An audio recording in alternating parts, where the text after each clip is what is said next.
Hello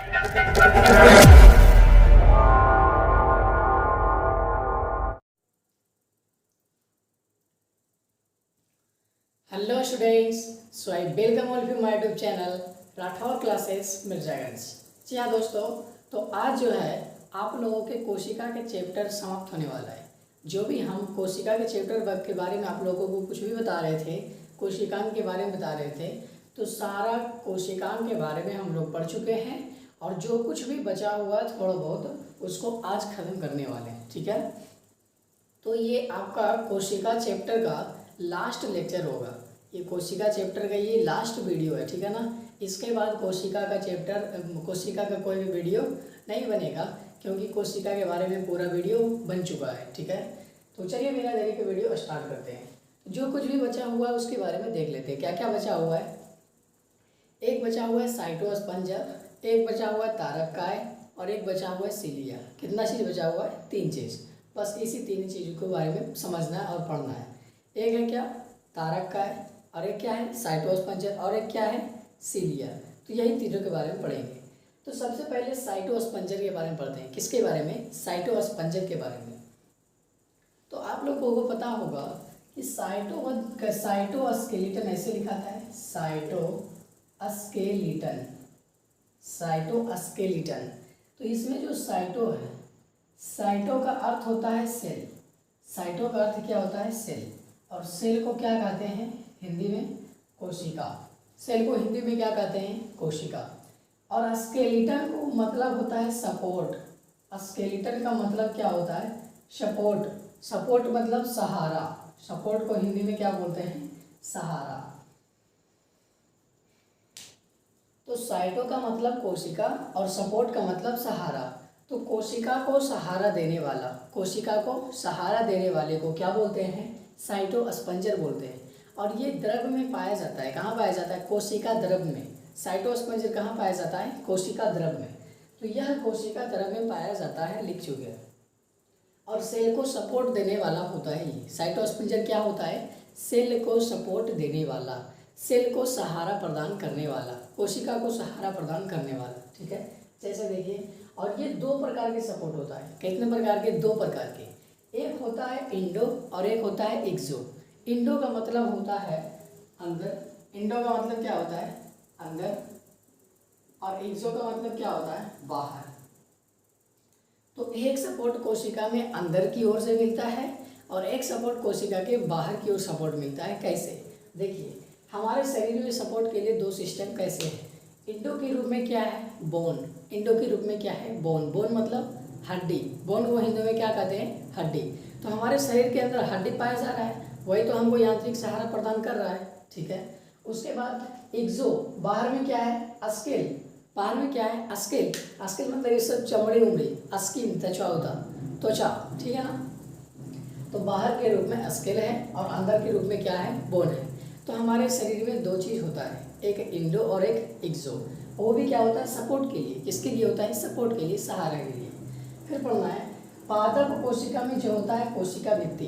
पादप का जो कोशिका उसके बाहरी आवरण को क्या कहते हैं? कोशिका भित्ति कहते हैं। और उसका कोशिका भित्ति क्या करता है? यांत्रिक सहारा प्रदान करता है। तो वो कोशिका के बाहर हुआ, पादप में कहाँ हुआ? ऐसे करके पादप कोशिका होता है। तो ये पादप का कोशिका झिल्ली होता है और ये पादप का कोशिका भित्ति होता है।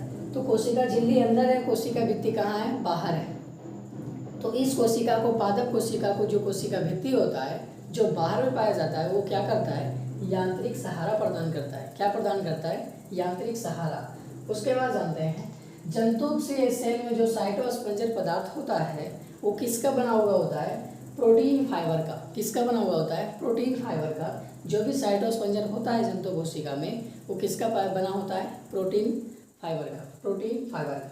अच्छा, इसका काम क्या क्या है? ये क्या क्या करता है? ये यांत्रिक सहारा प्रदान करता है, ये तो बता ही चुके हैं। और ये गति करता है। किसको करता है? द्रव्य को गति करता है। कोशिका के अंदर जो भी द्रव्य होता है उसको गति प्रदान करता है। और कोशिका विभाजन में मदद करता है। और कोशिका विभाजन में मदद करता है। तो साइटोस्पंजर का काम बोलेगा तो ऐसे तो सीधा सीधी बोल सकते हैं कि सेल को सपोर्ट देने वाला, सेल को सपोर्ट देने वाला। पादप कोशिका की बाहरी और कोशिका भित्ति होता है, वो यांत्रिक सहारा देता है। ठीक है, और हम लोगों में अंदर में हड्डी है और बाहर में त्वचा है। तो इस प्रकार से हम लोगों के आवरण में बचा हुआ है, हम लोगों की सुरक्षा में ये होता है, यांत्रिक सहारा होता है। फिर इसका काम पूछ देगा कि जंतु कोशिका में इसका काम क्या है, तो ये यांत्रिक सहारा प्रदान करता है, गति प्रदान करता है द्रव्य को, और कोशिका विभाजन में भी मदद करता है। किसमें मदद करता है? कोशिका विभाजन में। चलिए इसके बारे में खत्म हो गया। अब पढ़ते हैं तारककाय केंद्र के बारे में, या तारककाय या तारक केंद्र के बारे में। ठीक है, इसको इंग्लिश में बोलते हैं सेंट्रियोल। क्या बोलते हैं? सेंट्रियोल या सेंट्रोजोम। तो ये क्या होता है? ये सिर्फ किस में पाया जाता है? ये जंतु कोशिका में पाया जाता है, ये पादप कोशिका में नहीं पाया जाता है। तो यह अक्रिस्टलीय परिकेंद्रीय आवरण से घिरा हुआ था, उस द्रव से घिरा हुआ होता है। और इसका संरचना कैसा होता है? बेलनाकार। इसका संरचना इस प्रकार से होता है, देखिए हमें बनाते हैं संरचना।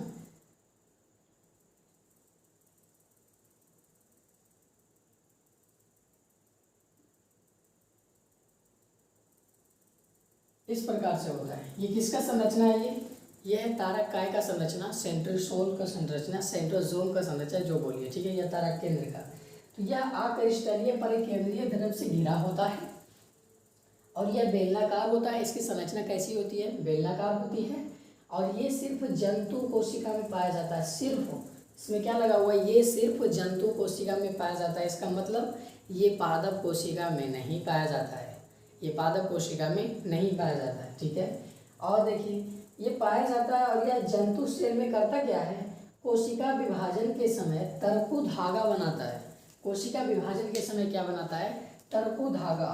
जब भी कोशिका विभाजन होगा उस टाइम क्या बनाएगा? तरकु धागा बनाएगा। ये पॉइंट आपको याद होना चाहिए। और ये जब कोशिका विभाजन चैप्टर पढ़ेंगे तो वहाँ पे ये याद भी दिलाएंगे। ठीक है, कि ये क्या करता है? तारककाय का केंद्र क्या करता है? कोशिका विभाजन के समय क्या बनाता है? तरकु धागा। कोशिका विभाजन के समय क्या बनाता है? तरकु धागा बनाता है। ठीक है, चलिए इसके बारे में भी खत्म हो गया, ज़्यादा कुछ नहीं जानना है। ये सिर्फ कहाँ पाया जाता है? पादप कोश, जंतु कोशिका में, पादप में नहीं होता है। उसके बाद देखते हैं सीलिया के बारे में। किसके बारे में? सीलिया के बारे में। सीलिया को हिंदी में बोलते हैं पक्षमाव। सीलिया को हिंदी में क्या बोलते हैं? पक्षमाव। अब सीलिया होता क्या है? छोटे छोटे रोम जैसा होता है। इसका संरचना कैसे होता है? छोटे छोटे रोम जैसा, और चप्पू की तरह काम करता है। किसकी तरह काम करता है? चप्पू की तरह। चप्पू क्या होता है पता है आप लोग को? चप्पू क्या होता है बताइए? चप्पू, अच्छा बताते हैं, हम बताते हैं चप्पू क्या होता है। कभी क्या बोलते हैं उसको, पानी वाले जहाज़ पे बैठे हैं, पानी वाले जो नाव चलाता है, नाविक नाव चलाता है ना, तो नाव पे बैठे हैं कि नहीं बैठे हैं? बैठे होंगे, चाहे नहीं भी बैठे होंगे, लेकिन उसको देखते होंगे कि यार एगो ऐसे करके चौड़ा जैसा एक लोहा होता है, और एक आदमी ऐसे ऐसे करते रहता है पानी को, ऐसे ऐसे पानी को करते रहता है। तो वो जिससे करता है उसी को चप्पू बोलते हैं। उसको क्या बोलते हैं? चप्पू। तो ये चप्पू की तरह काम करता है। जो नाविक होता है और नाव चलाता है, तो पानी में इस प्रकार से एक डंडा जैसा होता है ना, एक लोहा जैसा, और एक चौड़ा होता है वो, तो वो पानी को ऐसे ऐसे करता है, उसी को बोलते हैं चप्पू। उसी को क्या बोलते हैं? चप्पू। तो ये सीलिया भी उसी की तरह काम करता है, चप्पू की तरह काम करता है। ये कुछ प्रोकैरियोटी में पाया जाता है, जैसे पैरामीशियम। ये किस में पाया जाता है? पैरामीशियम में पाया जाता है। और किस में पाया जाता है? उपकला उत्तक में भी पाया जाता है। कहाँ पाया जाता है? उपकला उत्तक में भी। और ये हमारे शरीर में भी पाया जाता है। कहाँ पाया जाता है? हमारे शरीर में भी। कहाँ कहाँ होता है देखिए, एक तो पैरामीशियम बोल दिए, ठीक है, चलिए पैरामीशियम बना देते हैं। शायद पैरामीशियम काले बनाए थे, चप्पल जैसे आकृति होता है, और इसके चारों ओर में क्या पाया जाता है? छोटे छोटे छोटे छोटे सीलिया पाया जाता है। इसके चारों ओर आवरण पे क्या पाया जाता है? छोटे छोटे छोटे छोटे सा सीलिया पाया जाता है। इस सीलिया के कारण ये पैरामीशियम गति कर पाता है। इस सीलिया के कारण पैरामीशियम गति कर पाता है। सीलिया से ही धीरे धीरे धीरे धीरे धीरे धीरे धीरे धीरे ऐसे ऐसे चलता है।